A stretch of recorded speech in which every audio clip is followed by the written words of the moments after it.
Every hobby has its standout personalities. FPS gaming has Shroud, PC builders and tech enthusiasts have Linus and Marquez. Wait, what is this? What is it? Where's it? No, you're not supposed to look at that. For the potato famine.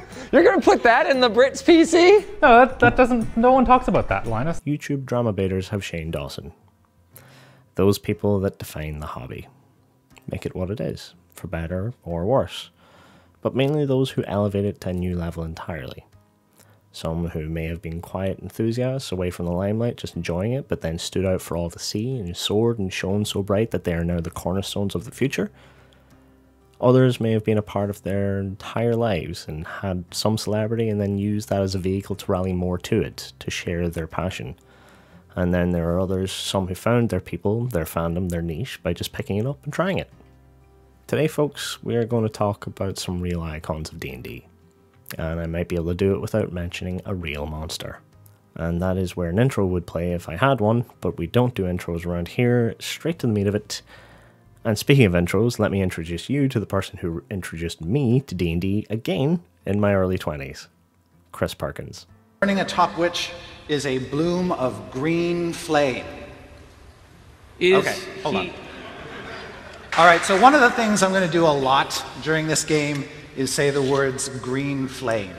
And when I say the words green flame, I would like you all to say with indignance and disbelief, green flame! Okay. So Hallister is standing there with a staff, and at the top is a bloom of green flame. Green flame! Fantastic. When they speak with one voice, it is actually very scary.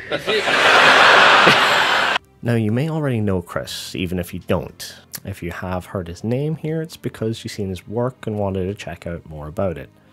Chris Perkins is one of the main game designers and story writers for D&D. Has been for some time. Heck, it's likely if it wasn't for him, we wouldn't have the golden age of D&D in the first place. That's a bold statement, I know, especially since a lot of people may not recognize him, but let me explain. See, there was a web series, comic web series, called Penny Arcade. It's still a thing, and the two main artists, Jerry Holkins and Mike Krahulik, wanted to play D&D. Mike never played before, and by some odd twist, they got their friend Scott Kurtz involved. Chris Perkins got involved, somehow, and 4th edition needed some promo. So they recorded them making their characters and doing a little one-shot, which turned into another session, and then Will Wheaton got involved, and later Patrick Rothfuss, and then Kate Welch, and so on, and the roster is huge, but back to the first episode. To say you need to listen to this is an understatement. Your life and interest in tabletop RPGs is redundant unless you listen to this. Okay, that is a bit strong, especially since it's 4th edition D&D, but I listen to these every couple of years and my sides hurt every time. And the best bit is that it's just great chemistry. There's improv. Chris does the golden rule of DMing by not just saying no. They let the jokes run, and eventually it became a sessions thing that they would do at certain events, and well, they have their own published D&D book, a separate B-Team series, and are probably responsible for live play D&D being as big as it is today. I saw your name. Did you choose a name? Yeah. What is your name? I'm Jim Dark Magic. Yo, come, Jim. Dark Magic. What? What? Why don't you just name yourself Chet Awesome Laser? Okay. No. I'm from the New Hampshire Dark Magic. It's a long line. Eastern. It's a very renowned family of magicians.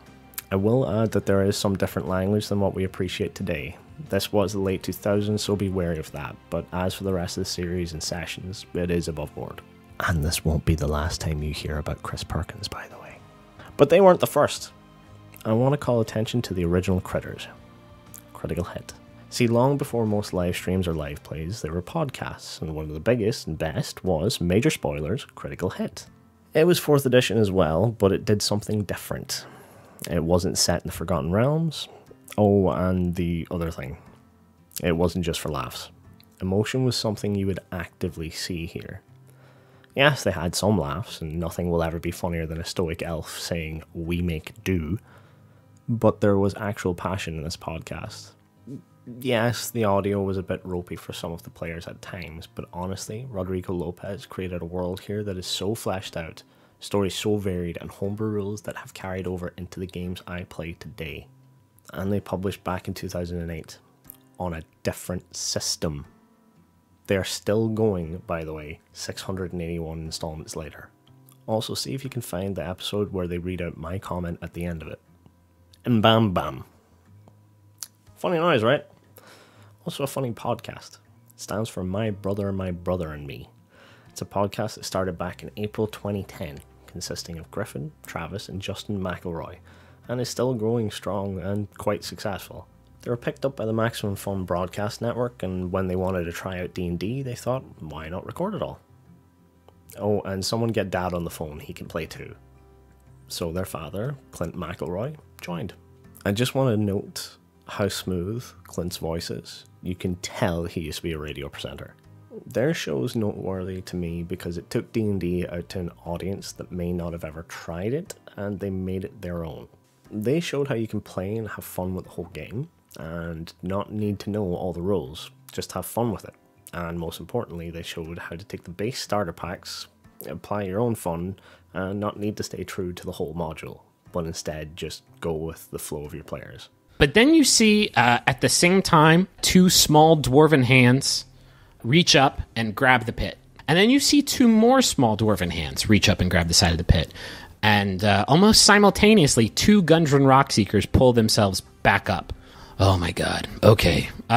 I think I see what he's trying to do here. Listen, you have to understand, I'm the real Gundren Rockseeker. And the Gundren Rockseeker on the left says, no, you must believe me. This one on the right here is an imposter. I'm the real Gundren Rockseeker. How do we tell them apart? Ask me anything you want to know about dwarves. But which one's the real Gundam Rockseeker? I walk over and kick that one into the pit. Which one? The one who just talked. Oh no! The mystery is solved. You've solved my final riddle. You are the riddle master. Jeez, how deep is that pit? How loud is his voice? Congratulations. Hey, want to learn something about D&D in the most humorous of ways, but in a way that makes you think of things about the game? Wait, that doesn't really make sense. Let me try again. Have you ever looked at the class abilities in the player's handbook and questioned whether they even make sense? Or are they even viable as endgame abilities if the players even get there? Well, Jacob from XP to level 3 has, and boy heck does he have a few things to say. Mainly asking whether the game makes sense sometimes, but in a fun way. The dedication to bits in these videos are amazing. The dumb videos are brilliant. The how to play videos really call the game out for about itself, but my favourite are the Wizard Saga. So you step into the cave and begin investigating? Can you roll me a check for that? I cast Fireball. What could that possibly accomplish this time? Like, seriously, you already just did it once. It couldn't do anything. I cast Fireball. Alright, you launch a fireball into the next chamber, killing the residents. And gold begins to fall from the ceiling as you burn the rope that was keeping it there. Fireball wins again. Suck my dick, barbarian. What's in the next room? Alright, you know what? No. How about I go into the next... There's only Fireball. Wizard Saga holds an ugly cursed mirror up to some players, and I have played with some of these kinds of players. Nail successfully hit on head. Also, you may recognize Runesmith in some videos. And I also believe that some of the changes that are coming in 1D&D were inspired in no small part by Jacob's videos. Literally, some of them almost verbatim. So, Jacob, thank you for your subtle as a sledgehammer bluntness. If I look different, it's because I had to restart the recording because my camera filled up. Next, there are a few fast-talking, rhyme-slinging, mainly two-tone creators out there that cover gaming. I actually only know of 2 of them, and one only covered D&D, so Yahtzee's going to have to set this one out. JoCat. Nothing will explain D&D classes and inspire you to try them out quite like a 2 to 3 minute video highlighting their abilities in an animated medley of references, jokes, and a giraffe-necked wobble monster in chaps like JoCat's videos. JoCat's craft guide to D&D is damn near all your players will need to get to grips with their chosen class, and it's all outlined simply and in a practical sense. The animation is top-notch, the lyrics to some of those verses are exquisite, and be prepared to hit the pause button, because those split-second on-screen jokes are worth it. Watch the Cleric episode. Daily Senpai caught me out badly, but the Amen hurt my sides. Any other number of crazy things based on which anime you want to imitate. I would recommend Kensei so you could use the dual-wield chainsaw shotgun laser earrings if it weren't for the fact that every other archetype was just cooler in every way, wearing fancy outfits and taking the time to actually learn how to fist properly. Oh man, what a tough decision. Do I want to use a pokey stick or do I want to fire Hadoukens and Kamehameha blasts? What an enticing decision. I'm really gonna have to think about. Don't stop, we're in luck now! And now you know how to play Monk, you're welcome. Moving on. Ted from Nerd Immersion. And when I say that Ted's videos are perfect for any level of player to explore their character and more, I'm not joking. Ted has a playlist of top 10s where he takes a variety of angles at the top 10 concepts, be it best magic items for monks, best feats, etc, etc. What's going on, folks? Ted from Nerd Immersion here, and it's time to do a top 10 of my absolute favorite class, and that is the top 10 magic items for Paladin in Dungeons & Dragons 5th edition. But not only those, he has breakdowns of each of the D&D books outlining what's inside and helping you choose whether you want to buy it or not. And he doesn't leave out the DMs. His Fixing 5e has insight that will alter how you DM. He even has full Unearthed Arcana reviews, so you can let your players step outside the norm and see whether it is balanced or not. It's definitely worth the watch, and if by some miracle you see this, congrats on the 100k subs. It's well deserved. Jordan, with a PH. The source and inspiration for some of my D&D characters and someone who really got me into checking out all the lore behind monsters and species, past and present. Hello everybody, Jordan here, the PH is silent. Today I'd like to talk about two draconic deities, Bahamut and Tiamat. They do full rundowns on their chosen monster of the week, and they do show some great art. It really gives you the itch to go and learn more. I swear the majority of the stuff I have rattling around in my head is from Jordan's channel. And I want to say a personal thank you here, because if it weren't for one of Jordan's videos popping up on my homepage, I wouldn't be playing a drow. Playing a drow has given me and my friends a lot of memorable moments, so cheers. Now, AJ Pickett. May not know this name, but I bet your favourite D&D personalities do. AJ's the level of monster knowledge I want to aspire to. That crazy Kiwi averages 30-minute long videos and every second is filled with usable lore. Literally outlining like what does the inside of a mimic look like. He's explained it. How are beholders made? Well, it's easy to Google that, but hearing AJ go into detail is a journey into where the idea came from, which issue of Dragon magazine it spoke about it, or gave an alternative, and how it's changed through the years. Those types of lore videos to me are absolutely perfect. Pure chef's kiss. Now we're getting close to the end here, so stick with me because this entry specifically has to do with you. Or more us. Or more accurately, a human. Have you ever wondered what 10 strength looks like? Or can you actually move 30 feet in 6 seconds from a standing start? Or can you survive on trail rations described in the player's handbooks? Well, ponder no more. Bob Worldbuilder has pestered his wife and friends into finding out these answers. That may be a bit overzealous, but Bob has literally gone out and done an 8-hour march to see if the pace of travel outlined in the DMG is accurate, or whether your speed is halved while dragging someone, or how far you can actually jump from a standing start versus run up. Bodily power, athletic training, and the extent to which you can exert raw physical force. And we are going to derive our actual strength scores using a few of these equations that are actually provided in the rulebook. And as you probably could tell from our speed videos, myself, Grace World Destroyer, and Steven the Animal here behind the camera are not exactly professionally trained athletes, so we're not going to push ourselves to the limit. Bob also does book and module breakdowns. His Dragons of Icespire Peak is where I first found him and have watched dang near everything since, so do hop on and check him out. Remember way back in the beginning of this video when I said Chris Perkins would be back? Well, wait no more. Give us some dice, a bit of camera, and a whole lot of action. That's it. That's the name of the show. DCA to its fans, Dice Camera Action was made up of Holly Conrad, Nathan Sharp, Anna Prosser Robinson, and Jared Nobbenbauer, I don't know, Pro Jared. And Chris Perkins was the DM. Dritz sucks! No, Dritz is nice. Shut up! Hey, all Dritz said was he'll take it to Gonfalgrim. Oh, no. Dice Camera Action was great because it took the latest storyline from whatever WotC were publishing and it made its own little universe with it. And if you can't tell by now, I'm a huge fan of anyone who can take source material, meddle with it, make it their own, and then present this entirely different cool thing for their players. DCA has also had some great little guest spots with the likes of Matthew Lillard, and man did it let Chris Perkins go ham on D&D figures, past and present. He got to be Strad and old Uncle Murgy Curdy. I need to pronounce this properly. Hold on a minute, right? He got to be Strad, old Uncle Murgy. I can't. He got to be Strad, old Uncle Murdy Curdy, Morden Kinnan to you and me, and he even gave us the great Owl Bear Howl/Hoot. I sadly cannot find the clip of this, but I know it exists, and it gives me a reason to watch the whole thing through again. DCA sadly dropped off after some allegations. I don't think anything was ever confirmed, not sure to be honest, but that doesn't take away from the top-notch role-playing here. It's a great wee story to sink your teeth into as well, from all settings in the Forgotten Realms, and also gave us the great Trash Witch that everyone loves, Strix Skizix. If you're a person who loves to consume audio content, this may be your jam. And with all the previous folks, or previous creators and folks on this list so far, they have all appeared on a number of other shows, podcast panels, and for the most part are all friends with each other in some level. And Critical Role. We decided we're gonna do like fan design T-shirts. So once every so often, we'll do a fan design T-shirt. You submit your design and then we'll make it into a T-shirt. And then, but they'll all be limited. So yeah. Shipping's included with the price, guys. Don't worry.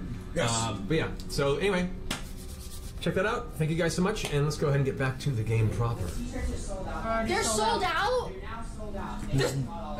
T-shirts are sold out. We didn't even finish telling you people.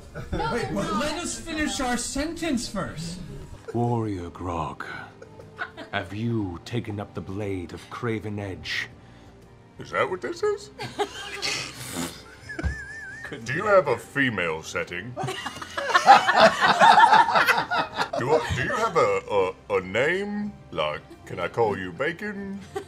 You call me Bacon, and this blade will cut the very hand you hold. My name is Craven Edge. It will do you well to remember that. Well, I'm excited about this partnership.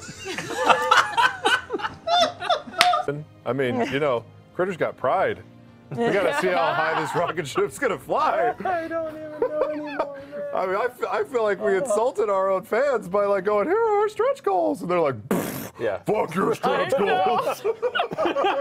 Why don't you have more stretch goals? I'm sorry. We didn't think we were going to get to those. No, we don't. We just have pragmatic goals. Our name is Legion. Okay.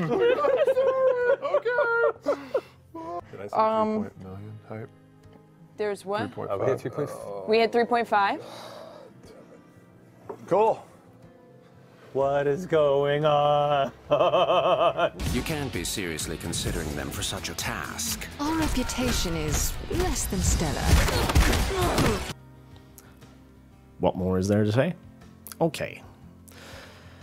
Finally, last and be damned definitely not least, Mr. Matthew Colville. In all hobbies, I doubt you will find a person with such a calming demeanour, voice, and a way of storytelling. Matt Colville sat down around 6 years ago and said this. Here's the pitch. I want to turn you from someone who wants to play D&D into somebody who wants to run D&D. Being a dungeon master is fun, it's creative, and it's not that hard. But if you don't know how it's done, it seems intimidating. That video has since gotten 1.9 million views and is growing every day. The first 4 videos in Matt's Running the Game series have a runtime of just over 1 hour.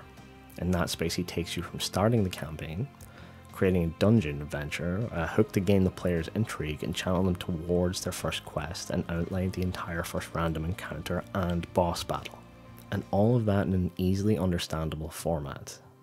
And again with a silky voice. Matt has gone on to form his own company, creating content for 5th edition D&D, multiple Kickstarters with their own minis, monthly articles filled with DM and player material from even some celebrity contributors. And he and MCDM are namestay in the tabletop RPG, and probably will be for many, many years to come. His Running the Game series has over 100 videos, breaks down so many tropes in storytelling and how to create memorable moments for your players.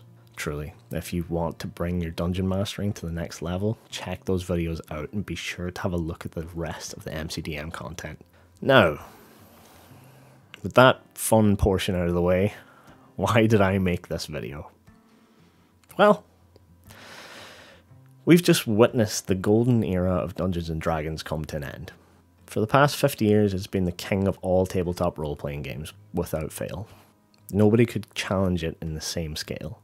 The latest results I can find player-based percentage for different games was from Roll20 in 2019, and it had a whopping 51.8% of the players logged playing 5th edition D&D. The closest competitor to it was Call of Cthulhu, and even that was of any edition of Call of Cthulhu, and it was only 9.5%. D&D 3rd edition was even in the top 5 of all games played on Roll20 for the duration of the survey. Now take those results and add in post-pandemic players and popularity, and you have a stonking majority. Seriously, who knows what the numbers would be now after the pandemic. D&D has a movie coming out in March. Baldur's Gate 3 set to be releasing in the next year or so. A TV series has been announced, and it is in current development of 1D&D, the next iteration of what D&D is. So why is this golden era coming to an end? Hasbro, or more the shareholders in a Hasbro. And I want to make that point very clear. Board members and shareholders who hold power in Hasbro, because no person on ground level should be harassed like I've seen recently when they're just doing their job. That has nothing to do with the decisions regarding D&D's future. Please, seriously, do not attack these people on their social medias. It's not their fault. Wizards of the Coast are owned by Hasbro, and there has been a leaked document showing that the Open Gaming License, which allows other tabletop creators and third-party companies to use the same system as D&D for themselves, terminology, and even create content specifically for D&D, has been pulled. Now, I'm not going to go into the minutiae of all this. There's countless videos at this stage covering it, and far better than I ever could, and as I write this today, Kyle Brink, executive producer of D&D, has given a statement outlining some of the revised changes to the OGL, and though some of the points are positive, it's not enough for the majority of players, or creators for that fact. Since I wrote that last paragraph, much more legal-minded folks than I have dissected the first iteration of the proposed OGL, and it is not looking good. Frustration and disappointment with Wizards has now actively turned to hostility and boycott. Most of the folks I've listed in this video so far create tabletop content for players to use in D&D. Some of them base their entire livelihoods on this, and with the drafted OGL, the livelihood those that they employ is unstable at best. A large part of the creator sphere of Dungeons & Dragons have said enough is enough, that they will no longer stand by and allow for this change to come into effect, which they have every right to protest against. Most want an entire reinstatement of the original OGL, and to stay true to the terminology outlined in it, that it is perpetual and irrevocable. I don't know if these are the right things to use there, but it's literally verbatim written in there. Even one of the 3 key authors of the original OGL, Ryan Dancy, has stated that this change is against the original intent of the license. Some of these creators have either vowed to come out with their own system or partner with other companies to provide the best system they can, for free, for open use for all, by any and all. This will in turn affect the community, the perception of the company, and heck, I've even questioned the terms I've used in writing this, and whether or not I should even make this video at all. WotC have set their own IP ablaze, and when they didn't put out a statement, or even when they did, which didn't outline changes like today, they did let it all burn down. I really don't think any creators are coming to help build it back up either. In saying all this, am I going to stop making videos on D&D? No. And for 2 very good reasons. 1, I know D&D. I know a lot of the history and lore of it. It's something that has been a part of my life in one way or another for the past 20 years. I can't just switch and start making videos on old Volvos. Sure, I like old Volvos and they have a dedicated community, but I don't own one and I'm not a mechanic as much as I am a DM. And 2, like I said, there's a D&D movie coming out, a TV series, and many more games and editions down the road. It's also so ingrained in pop culture now that anyone who watches Stranger Things or Community or Rick and Morty might be interested and want to find out more. And someone will have to be there to talk to those new people about the game and help them have fun with their friends, help them explore their new interests, and maybe even encourage them to try other games. And, you know, for when they get settled into their TTRPG boots. I'm not brushing off other systems or games. I will continue to dip my toe in them and play them. Heck, the last few years, my friends and I, we've tried Fantasy Flight Star Wars, the Fate system, and even Slay Industries. I fucking love Slay Industries. Do check it out. It is incredible and definitely worth a look into. If you're looking for a cyberpunk alternative, go for it. Back to the point here, I am going to keep releasing D&D content for as long as I can. I've got ideas for this channel, and since I'm only starting, this whole OGL debacle has really stunted my momentum. I'm going to continue to support the creators I've mentioned and more. They've given me some of the best years with my friends and have given me another thing in my life to love and to create with. They've inspired me, and I cannot express how much that means to me. I will continue to explore new games with my friends, as we do, and I encourage you all to do the same. How do you know D&D is your favourite if you haven't tried the others to compare it to? Honourable mentions that I didn't have time to get through. Session 0, Jenny D, Ox Ventures, High Rollers, Ash and the Four Horsemen, Arsqueef, Greg Tito and Shelley Mazanoble, Dimension 20, Mr. X, and there are so many more. Please do me a favour and check them out, and comment your favourite creators below for others to explore. I know I'll be checking out all the ones that are posted in the comments. Take care of yourselves. I'll see you all in the next video. Have a great day.